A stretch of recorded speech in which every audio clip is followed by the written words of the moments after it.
For me, the first time I ever felt a twist in a profound way was the first Saw movie. Been almost 17 years, so I think I'm in the clear as far as spoilers are concerned. However, if I'm about to ruffle any feathers, here's your spoiler warning for Saw.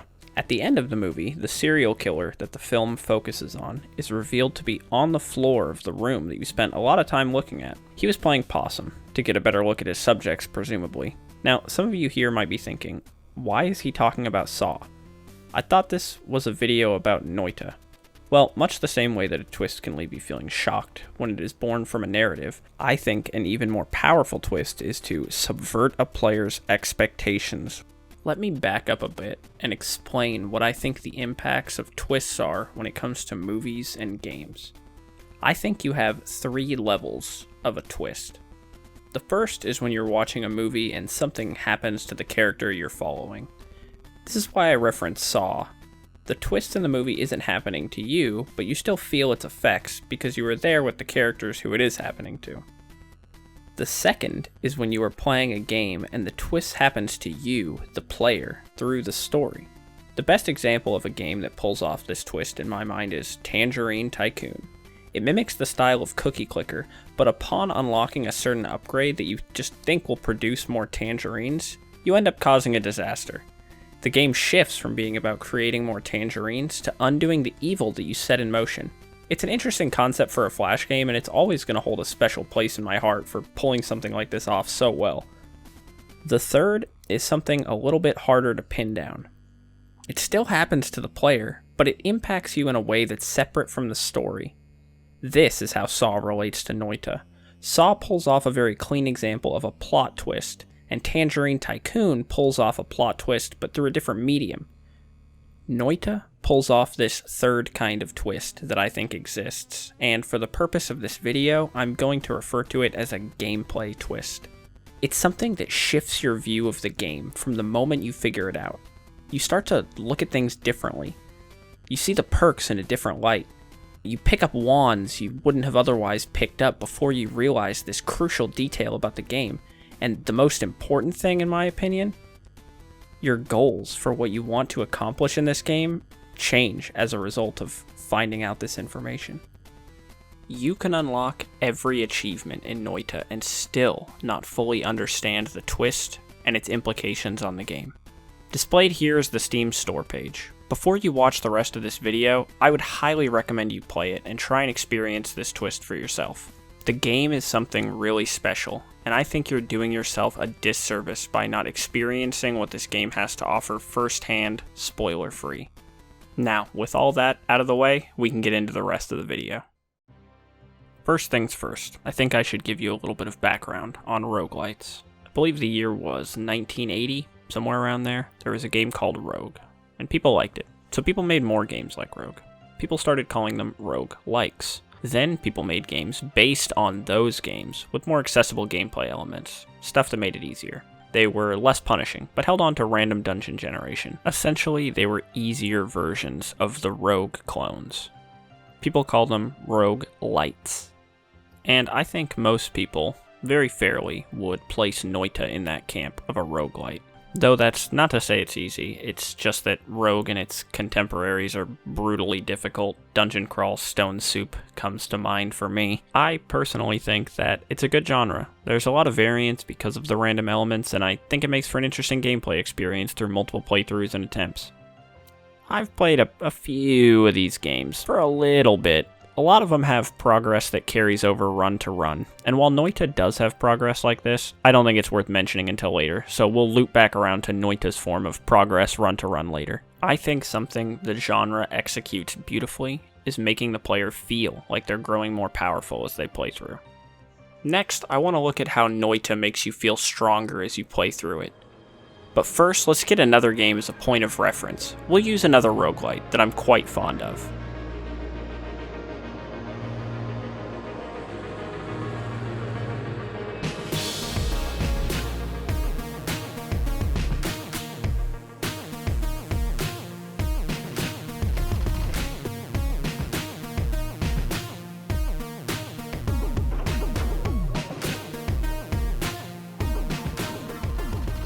Enter the Gungeon, a game I have played to death. Its central theme is, well, guns. Everything you find is a gun pun or a clever reference to guns across various forms of media. The way you scale your power-up in a typical Gungeon run goes something like this. You collect money to spend at shops to buy keys or items. Keys unlock chests. Every floor starts with 2 chests, and each set of 2 chests on any given floor will drop an item and a gun respectively. You go through the game getting items and trying to put together a sort of build that will carry you through to the late game. And I think the power progression of Gungeon is good. You collect your power-ups and weapon upgrades that the game gives you like a good little boy, and you go about your run. You can use the shop to try and put together some combos with your items and weapons as best you can, but for the most part, you take what the chests provide and you deal with your run. This is the first part of what makes Noita so great in comparison. So, with all that out of the way, we can finally move into the first part of understanding why I think Noita sets itself apart from other games in the genre. And to do that, you need to look no further than wands. To put it simply, wands make you feel very in control of your situation. Sure, you can get bad luck, just like you can in Gungeon, but your options when it comes to what you are given are so vast in comparison, it makes wand crafting feel like a whole game within Noita. Let me walk you through the typical experience for your start in a game of Noita. You begin the game outside the mine, and naturally you walk in the front door right in front of you, and start blasting stuff. You start with 2 wands and a potion, all of which are semi-random. You're always going to get a little pea shooter of a wand, and you're always going to get a wand meant for clearing terrain. You blast your way around the first level, getting some gold and maybe a few other wands and potions as you go, and this should all feel very familiar. Find weapons and get money. Classic, right? When you eventually decide to take the portal at the bottom of the first stage, that is when the real magic of Noita can take hold. Between levels, you'll find yourself in a sort of safe zone, something the game calls a holy mountain. Inside this holy mountain are a couple of things. 2 pools of delicious water, a store where you can buy wands or perhaps spells, and a pedestal upon which rest 3 perks. But, most importantly, inside of holy mountains, you gain the ability to tinker with your wands. Wand tinkering is just a fancy way of the game saying that you're allowed to move spells within your own and each wand's internal hotbar. Okay, I'm gonna say it. I think it's the only time that it's ever been warranted. One of the few times this statement will ring true, but I'm going to say it. Noita makes you feel like a wizard. There, I said it. It's out of my system. By letting you craft wands, it makes you feel like you're responsible for a weapon. It wasn't gifted to you by the game itself, you built it. In Gungeon, when you find a gun, it feels pretty good. Especially when you combine it with an item you bought in the shop. You feel kind of smart. You feel like you were sort of in control of your situation. In Noita, when you put a chainsaw and a gain mana spell on your wand to make it gain infinite mana so that you can chain spark bolts that trigger lightning explosions like a rapid-fire machine gun of death, you feel like a genius. You were the master wizard who set it up. You found all the parts by chance, sure, but you were the one who was smart enough to gather up those elements and make them into something greater than the sum of their parts. Now, look, sure, I understand that a lot of you who haven't played the game are thinking, I just get good spells and put them on wands. It sounds like finding a good weapon with extra steps. Well, you'd be wrong, and stupid, and I'd hate you. Making good wands in Noita is pretty simple. It's exactly as you described. But making a wand that breaks the game takes thought and planning. The best part of it is, you get 4 slots. This means you don't just have to make a wand that focuses on DPS. You can have utility wands. Make a wand that teleports you. Make a wand that shoots a projectile that makes it rain blood, because your DPS wand causes enemies covered in blood to explode. Make a wand that lets you cosplay the Underminer from The Incredibles. You have 4 slots, and what wands you choose to keep in your toolkit are up to you. You're the wizard. You get to architect your magical arsenal. Okay, listen. I know everything I just described sounds really fun, and it is, but it takes time. It's something that you can't just jump right into. It takes practice. There's a learning curve. In fact, all of Noita has a learning curve. And to highlight what makes Noita's learning curve a little bit different than other games, let's go back to Gungeon. In any game you play, there's a certain number of things you need to commit to memory. In Gungeon, you need to know your weapons and your items first and foremost. You need to know which ones are strong at which stage of the game, when to pick them up, when to sell them, and which combos to build with them. In a similar vein, you need to learn about enemies. Which enemies are strong, how they attack, which enemies you need to prioritize first, and the most important enemies, the bosses, you need to learn their patterns, and which bosses can spawn on which floor so you can plan accordingly.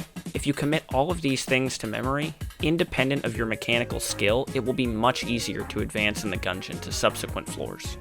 With the exception of random bosses, you will need to learn everything I just outlined in Gungeon in Noita. Speaking about weapons, it takes a lot more based on what we outlined in our talk about wands. I don't think I need to beat that horse to death. Learning a few hundred guns is hard. Learning thousands of wand combinations based on pertinent stats of your wand is harder. In Noita, you need to learn about your environment in a much more interesting way. Just look at the starting area. Without any perks and a meager 100 HP points, walking into fire or poison will burn about a fifth of your HP pool, so you need to know how to deal with these environmental hazards, or how to use them to your advantage. It's the first level. You're a frail, tiny being in a hazardous mine. You have to learn the enemies just like you do in Gungeon, however, there's a more omnipresent enemy, always watching, always a threat. It's the environment. I have died to the environment in Noita, in the mines, more times than I can count. The spiders and jumping skeletons? Those things are just holding your gold for you. They die in just a few shots. Every enemy on the first floor can be dispatched with little to no danger, except the shotgunners and the Human Torch. They'll fuck you like a pig. Unless you understand how to use the environment. Luckily, you usually start with a cure-all, and learning how to utilize this tool is the first big breakthrough I had with Noita. It's water. You can use water for everything. On fire, hydrate. Pool of poison, douse it. A fire elemental wants to play with your guts? Nah, he's just thirsty. The first floor is the hydration station, and it's a lesson you have to teach yourself. Learning about materials is Noita's first large hurdle to understand, but it mostly boils down to water good. Once you start to understand how these materials interact, it's very intuitive. Lightning is conducted through water and metal, so if you jump into a pool of water with your lightning wand, you die. Fire's gonna burn oil, and water's gonna put out the fire and turn lava into stone. These material interactions make fighting in any given terrain different depending on the encounter. Fighting a fire elemental while floating above a pool of water feels pretty good. Fighting a lightning elemental while fighting above a pool of water feels like death row. So not only do you have to learn what the enemies do and how to prioritize them, you have to learn to contextualize that while surrounded by the bigger enemy, the environment.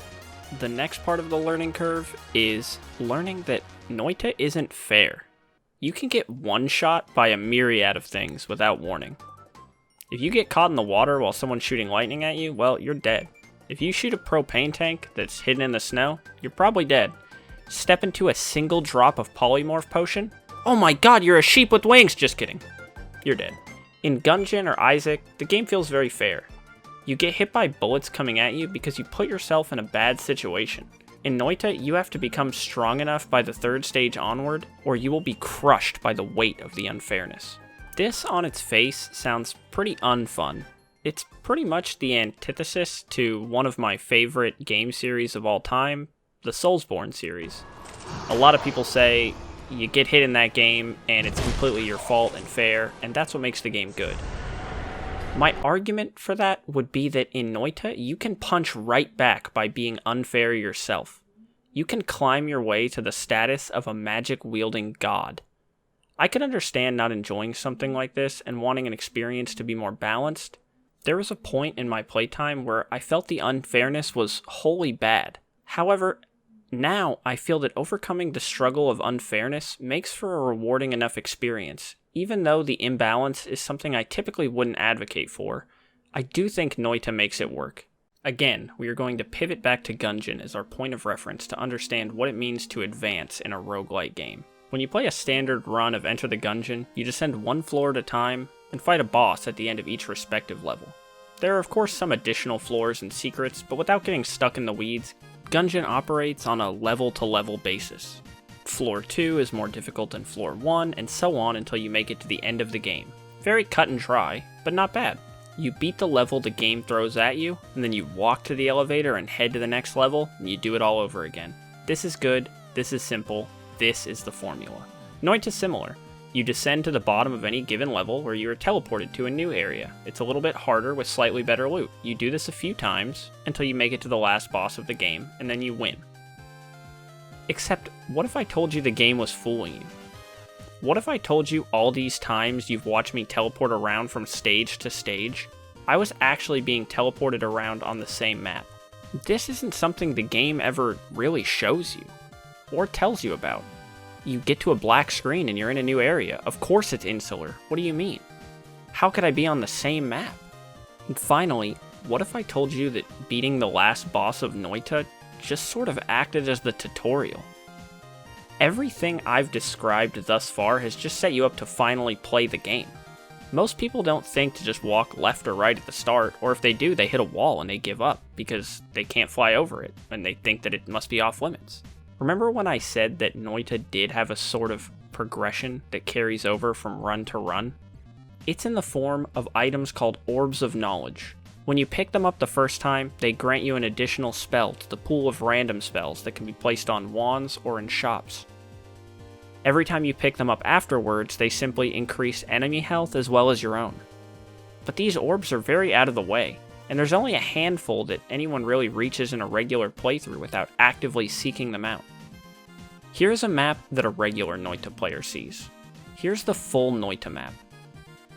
In Gungeon, when you travel to the second floor, you are there until you decide to take the elevator to the third floor, or you die. In Noita, you can explore the entire world at any time, provided you have the kit to explore the way you want to.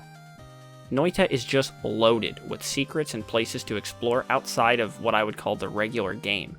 And up until this point, most of it you could figure out on your own. But I'm going to drop some major spoilers on you guys. Get out now if you don't want it. If you thought that Noita sounded fun so far and you want to experience this twist for yourself, I would highly recommend that you do.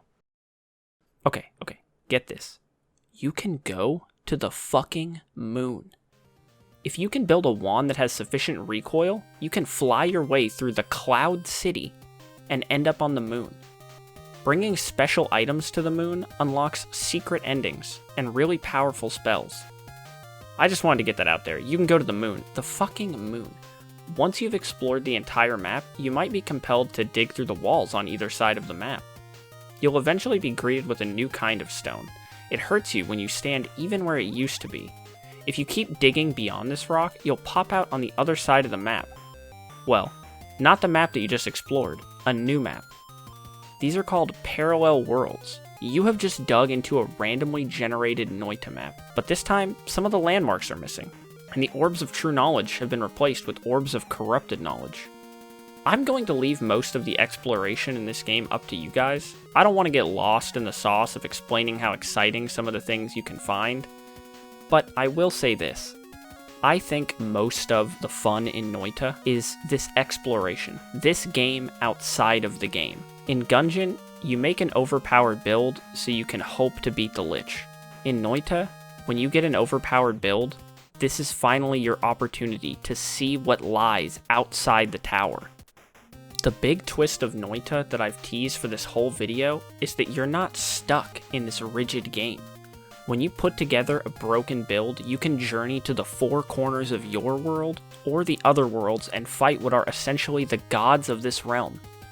Beating the quote-unquote last boss is just a stepping stone on your journey through this world. I think everybody enjoys getting really overpowered in a game with mechanics like this and just crushing the last boss. But in a way, for me at least, I feel sort of empty. I feel like I couldn't really go up against a challenge when I got as broken as I was. In Noita, there's endless challenge out there for you. Lots of stuff to explore and secrets to hunt for. There are Noita runs that last as long as 10 hours. 10 hours of playing a single run of this game. That is unheard of. The big twist of Noita is, at a certain point in the game, it effectively ceases being a roguelite. You don't have the same goals. Your goals will change depending on what you want to do. Do you want to go to the Cloud City? Do you want to bring the essences to the moon? How about this weird magic flute? It becomes up to you.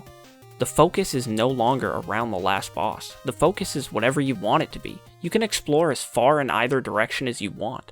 And this makes that feeling of being responsible for your broken build so rewarding. I would say, for me, maybe 1 in 100 runs gets to the point where I can explore the world the way that I want to. But every time I get to that point, I feel like a wizard god. And personally, I think this is what the developers intended. I felt tricked. For my first 40, 50 hours of this game, I thought that I was just playing a roguelite with simulated pixels. The developers lulled me into a false sense of security based on my assumptions. If you take this game on its face, you think your only goals are descending the tower and killing the boss. But you're wrong. You just don't know your goals yet.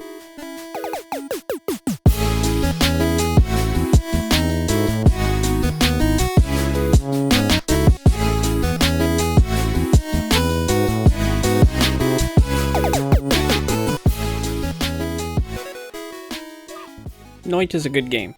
You should play it. Even though I talked through most of it here with you, I think it's still definitely worth a playthrough. The game is really something special, and if you're a fan of roguelites, or a fan of secrets, or hell, even just a fan of wizards, it's kind of the perfect game for you. In this video, I set out to outline why I thought it was a roguelite with a profound twist that makes the game special, and I hope that I've made you see my perspective. And don't get me wrong, the game is far from perfect. I know I really only argued in favor of this game for the entire video, but maybe in the future I'll make a video outlining where I think the game could improve in some areas. This is my first jump into YouTube and trying to make a semi-serious project, so let me know what you think, and thank you so much for watching.